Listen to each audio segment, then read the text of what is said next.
Unprofessional माणसाला बोलवून तुम्ही त्याच्याकडून 2-5 दिवस व्यायाम शिकून घेतात आणि घरीच करतात. पण त्यामध्ये पण स्टेजेस असतात की पहिल्या स्टेजला आता कुठली रिकव्हरी झाली आहे त्यानुसार फिजिओथेरपिस्ट बघतात आणि पुढची ट्रीटमेंट वाढवणे गरजेचं असतं.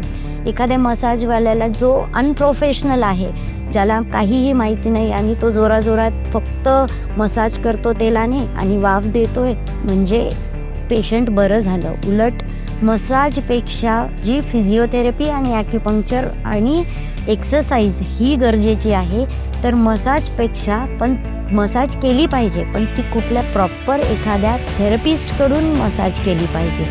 तर नुसतं घरी एखाद्या तुम्ही थेरपिस्ट पण नाही नसतात, ते एक जे येतो म्हणून येतो, फक्त चोळायचं आहे म्हणून तो पार्ट चोळतात ते आणि त्याला वाफ पण देत नाही, फक्त गरम पाण्याने आंघोळ करायला सांगतात. त्याने काहीही उपयोग होत नाही. तर तुम्ही प्रॉपर थेरपिस्टकडे जा, तिथे थेरपी घ्या, तुम्ही प्रॉपर पंचकर्म करा, नंतरून ॲक्युपंक्चर करा आणि फिजिओथेरपी करा. ह्या जर गोष्टी तुम्ही प्रॉपर केल्या तर 100% तुमचा पॅरालिसिस ज्या तुमच्या जुन्या ज्या अगोदरच्या हालचाली होत्या ॲटलिस्ट तुम्ही तुमच्या हालचाली पूर्ववत करू शकतात.